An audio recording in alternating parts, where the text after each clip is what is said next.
در حقیقت اسی یاد دہانی کرانے کے ہوتے ہیں۔ تو یاد دہانی کرانے کے لیے جیسے کہ قرآن اللہ کا سب سے بڑا ذکر ہے، یہ اللہ کی یاد پیدا کرنے کا ذریعہ ہے، اس لیے قرآن کو بھی ذکر کہا گیا۔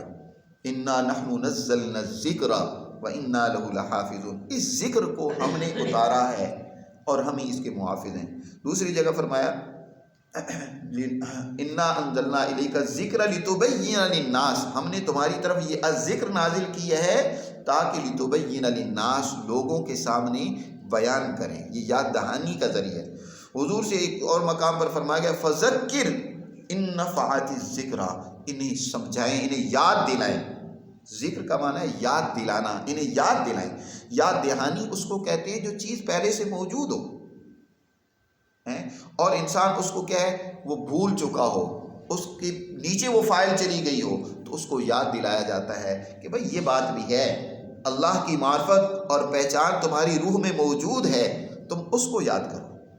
اللہ کا تعلق تمہارے دل میں موجود ہے جس کو تم آج بھولے ہوئے ہو، اس کو یاد کرو۔ تو قرآن در حقیقت سب سے بڑا ذکر ہے۔ خطبے میں بھی کیوں کہ قرآن پڑھا جاتا ہے، حضور صلی اللہ علیہ وسلم نے ارشاد فرمایا کہ خطبہ کیا ہے؟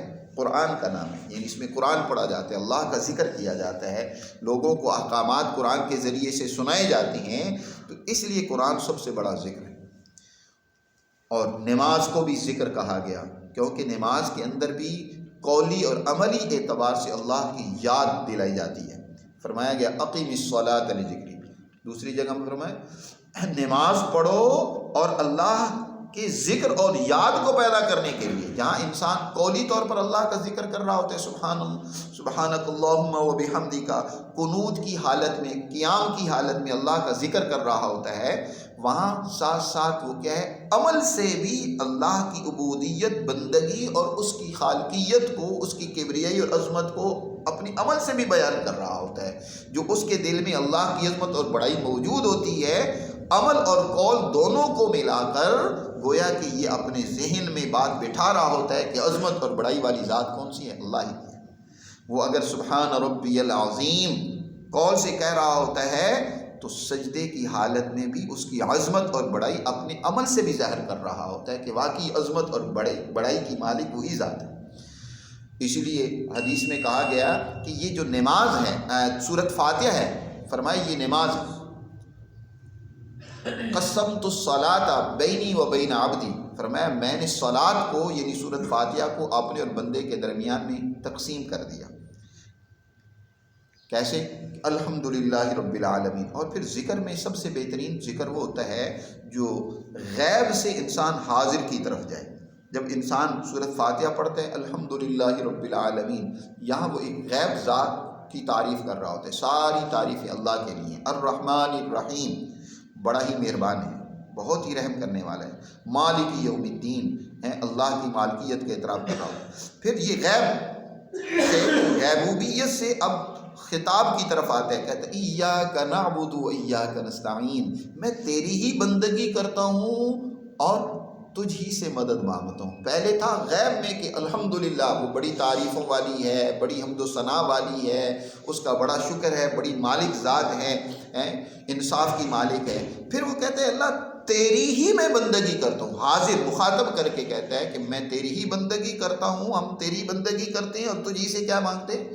تو غیب سے حاضر کی طرف آ گیا کہ اب گویا اللہ کی ذات اس کے سامنے آ گئی۔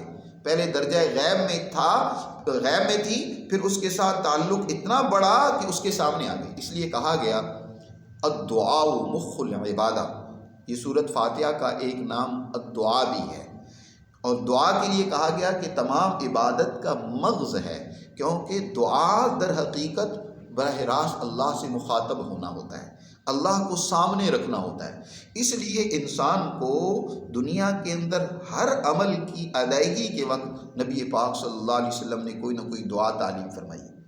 جب انسان صبح اٹھتا ہے تو فرمایا گیا اللہ کو جو اللہ نے تمہاری اندر تمہارا شعور، تمہاری روح کو واپس لوٹا دیا، اس پر اللہ کا شکر ادا کرو اور یہ دعا پڑھو الحمدللہ الذی احیانی بعد ما اماتنی والیہ النشور۔ یہ گویا کہ صبح کا اٹھنا اسے یاد دہانی کرا رہا ہے ریہرسل اس کے اندر پیدا ہو رہی ہے کہ ایک دن بڑے طویل زمانے کے بعد جب میں مر جاؤں گا پھر ایک صبح آئے گی جس صبح دوبارہ مجھے اٹھ کر اللہ کے حضور پیش ہونا ہوگا۔ اسی طرح تھوڑا سا وقفہ رات کا وہ گویا کہ اس کا شعور اس سے دور چلا گیا تھا، وہ بے حس ہو گیا تھا، وہ سو گیا تھا، اب جب اٹھا تو فوراً اس نے اپنے مالک کی تعریف کی، الحمدللہ الذی احیانی بعد ما اماتنی والیہ النشور۔ اب جس نے یہ دعائیں دنیا میں پڑھی ہیں تو کل قیامت کے دن بھی جب وہ قبر سے اٹھے گا تو بے ساختہ اس کی زبان سے وہی جملہ نکلے گا، الحمدللہ الذی احیانی بعد ما اماتنی۔ تو یہ دنیا کے اندر انسان ان دعاؤں کے ذریعے سے پریکٹس کرتا ہے۔ آئینہ دیکھتا ہے تو انسان دعا پڑھے، اللہم انت حسنت خلقی فحسن خلقی واوسع علی فی رزقی، اے اللہ تو نے مجھے بڑا خوبصورت بنایا، میرے اعضاء کو بڑا بہترین بنایا، میری تخلیق بہت ہی عمدہ انداز سے کی، اللہم انت حسنت خلقی، اے اللہ جیسے تو نے میرے اعضاء مکمل اور پورے بنائے ہیں، مجھے تو نے خوبصورتی عطا کی ہے، فحسن خلقی، میرے اخلاق کو بھی خوبصورت بنا دے، اعلیٰ کر دے، اور میرے رزق میں بھی وسعت پیدا فرما۔ اس طرح لباس پہننے کی دعا ہے، گھر سے نکلیں تو اس کی دعا ہے، مسجد میں داخل ہوں تو اس کی دعا ہے، بازار میں جائیں تو اس کی دعا ہے۔ ان ادعیہ معصورہ کو جب نبی پاک صلی اللہ علیہ وسلم کی تعلیم فرمائی گئی ہیں، ان کو یاد کرنا چاہیے، آپس میں